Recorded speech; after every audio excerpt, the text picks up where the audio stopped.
We have the most expensive annual pass at Universal Orlando, and we're going to talk about if it's worth it or not.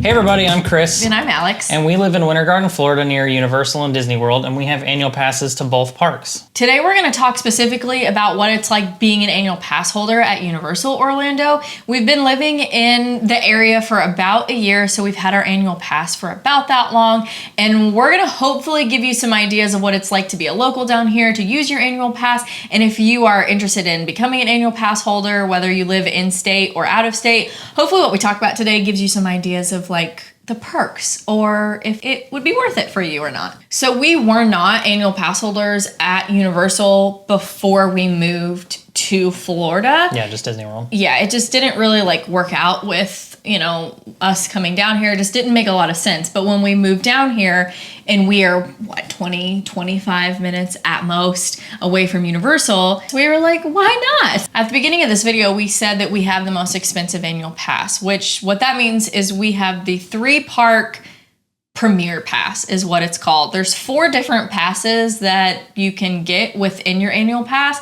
And with Universal, you have Universal Studios, Islands of Adventure, and Volcano Bay. So there's 3 different parks, and you can either do the 3-park, which is the one we have, which includes Volcano Bay, or you can have the 2-park, which is just going to include those 2 main theme parks, which is Universal Studios, Orlando, and Islands of Adventure. So within the 2 and 3 park passes, you have 4 different tiers of annual pass that you can have. You can have a seasonal pass, a power pass, a preferred pass, and a premier pass. That's a lot of P passes. P. Are they really all? Oh, one of them seasonal and the rest are PPs. If you really want to see what the exact differences are in between all of these, Universal has a really great chart on their website that you can see exactly what you get with all 4 of these different passes. That chart is what we used to decide between the preferred pass and the premier pass last year when we were trying to make this decision. So like Alex mentioned, we do have the premier pass, and some of the things that we really enjoy about our pass is we get the free valet parking. And that tip is not included, but you definitely should tip if you do that. We get 1 Halloween Horror Nights ticket included in our annual passes each year, which is super nice. And we have access to Express Pass after 4 p.m. every day. Which I feel like you really, really like this aspect of it a lot. I'm a rides guy. Another thing about this pass is that there are no blockout dates, so that means that we can go to the park whenever we want. So if that's something that's really important to you, then this might be the one that is kind of the better option for you. One note about the valet parking, though, is that it's based on availability. So there's a lot of times where we have come in during peak hours and times and we're like, oh, let's go valet park. This is going to be awesome. And then you get there and it's closed. In that case where you don't have the valet parking, you do get premier parking. Yeah, so it's nice. You're going to be parked closer to where the security is for the non-valet park guests. I'll let you do this section because this is your love language. Freebies. Freebies! Yeah, I love talking about freebies. I love talking about discounts. I love all of this. So as an annual pass holder, you're going to get some type of freebie or discounts, and it just varies throughout the year depending on what those might be. Throughout the year, you're going to have seasonal magnets, which Chris laughs about these, but Disney does this too. Annual pass holder magnets are like I don't know. They remind me of like trading cards. It's like they're not super valuable unless you really like them, and then they're valuable. We just recently got this. I don't know if it's an all the time thing, but there's pins. This last one that we got was a button or a pin. I don't really know the right terminology for it, but it is a Back to the Future button pin. Another thing that we just recently did and have a video that we'll link below for it, you can see our experience at this, was the Universal Annual Pass Holder Night. They did 2 nights this year, and we got to go, and it was like basically an after hours event. Yeah, special extended park hours that's specifically for annual pass holders. Pass holder nights is usually during pass holder appreciation days, which is currently going on now through, I believe, September 22nd, around that time frame. Just remember that it's all subject to availability, and you do need Yes. reservations, and that's usually done through some kind of online reservation system. Yeah. So you kind of have to be like paying attention and watching your emails and things to make sure that you get in the queue and get a reservation. Yeah, that's a really good point. If you're on Facebook, there's a Universal Annual Pass Holder Facebook group that you can be a part of, and it is actually, I mean, don't get me wrong, y'all know how Facebook groups, if you're involved in it, they can get a little out of hand sometimes. The good, the bad, and the ugly. Yes, but this one, there really are some very helpful people in there, and Universal actually has an account itself. They monitor it, and they comment on a lot of posts with really accurate information about what's going on exactly in the park for pass holders. All right, the next thing is the Passholder Lounge. So this is a air-conditioned space. It's done up nice with specific annual pass holder branding, and you can see all of the different merchandise, but it's kind of just a place to go and chill. If you want to cool off for 15 or 20 minutes in a space that's specific to pass holders, it's definitely worth checking out for 15 or 20 minutes. Yeah, absolutely. The times of it are a little weird.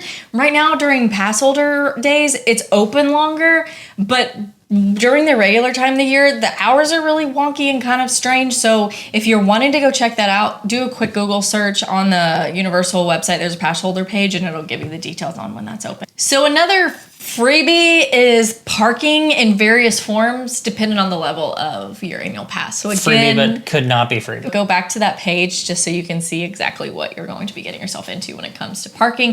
Because if you're getting an annual pass that doesn't include parking, be mindful of the price of parking, because it, depending on how many times you're going to go, it might just be worth to bump up to that next annual pass, because you're going to be paying at minimum $35 a time you go per vehicle to park. So Universal knows this. They're pricing their annual passes accordingly. keep that in mind. And then we briefly mentioned it earlier, but you do get a Halloween Horror Nights ticket for each of your annual passes included.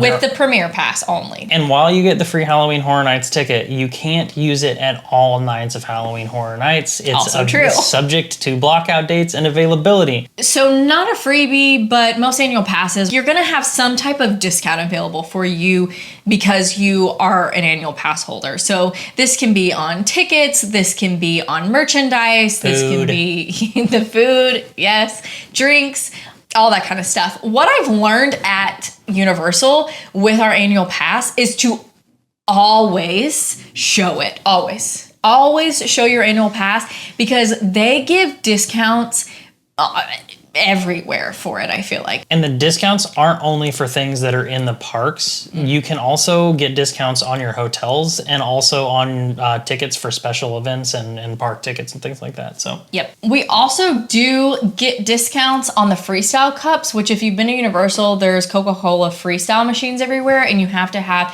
a cup that gets activated basically to utilize those. If you're just getting water, you can use a water bottle and it's fine. But you get discounts. If you're gonna get your peach mellow yellow, yes, then you will need NAP. That makes you think of AP the mellow yellow.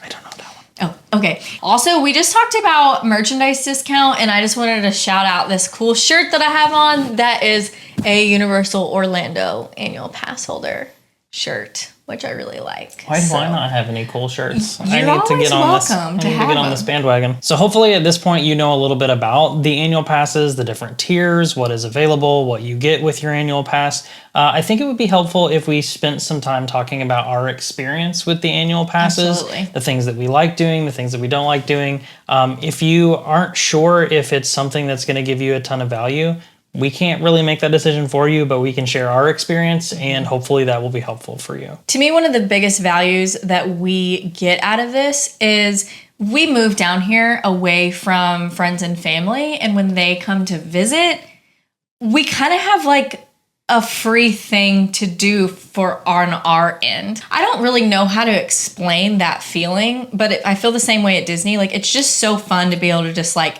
show up at a theme park and not have to worry about anything. Like, it's like, it really is the epitome of girl math, because it feels free, even though you pay a large sum every year. It really does feel free when I think it's just because it gets cheaper every time you go. Sure. Right? So over the past, almost year, we have gone to Universal with my parents for the first time, which was a lot of fun when they visited during Christmas time. We have met up with Chris's uncle and his cousin who were down here for a trip specifically. We got to go and hang out with them one night, which was a lot of fun. We've also done staycations. We stayed at Sapphire Falls for her birthday this past June, and had a really great time. It's just another level if you can be inside of the resort and be so close to the parks and having a good experience. Another thing that's super, super fun, we love specialty events. They're called specialty events for a reason because they are really special and they always feel just like have a different vibe than just going to the park on any old day. So with being an annual pass holder, like we mentioned, the Halloween Horror Nights, the ticket that we're able to get for that, getting to be involved in that event, getting to go to Mardi Gras. We went to Mardi Gras a couple times and saw All American Rejects we got to go see, which was super, super fun and nostalgic.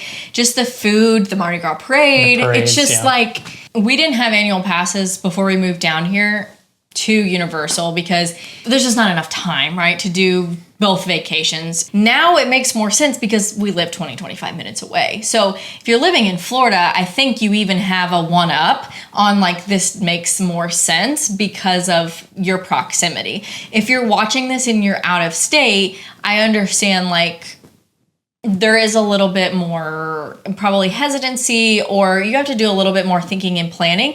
Now that kind of leads us to our next thing you're probably wondering is the financial side of things. We didn't really want to get super into like, hey, let's do a math equation on the board behind us and figure out how many days you need to make it worth it and da da da da da da. Not only is that something that you can do on your own, like just kind of like figuring out what would be the like how many days you would have to go for how expensive it is. Like you can look up all the information, you can do some simple division, and you can find out how many days you would need to go to make that worth it for the money. Ultimately, it comes down to like what is your budget and what are you planning to spend on vacation. I will say too, we're just really not the type of people who have to know how many days that we should go to a park to make it worth it because we prioritize going to the theme parks as a part of our lifestyle. And so we aren't trying to like keep track of how many times that we've been to Universal this year to see if it's worth it. Honestly, to like maximize the value or like count down to every little dollar thing. Absolutely. We kind of set aside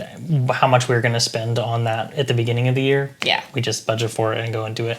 Hopefully this video gives you a little bit less of the money side of it and more of the experience side, like what you're going to get for your annual pass and whether or not that's worth it for you. Absolutely. As always, if you have questions about our experience or about the passes specifically, just let us know in the comments. We'll get back to you as Alex will get back to you as soon as I can because I'm terrible at keeping up with comments. But until next time, my name is Chris. And I'm Alex. And hopefully you find time to do something that helps you unwind this week. Bye, everybody.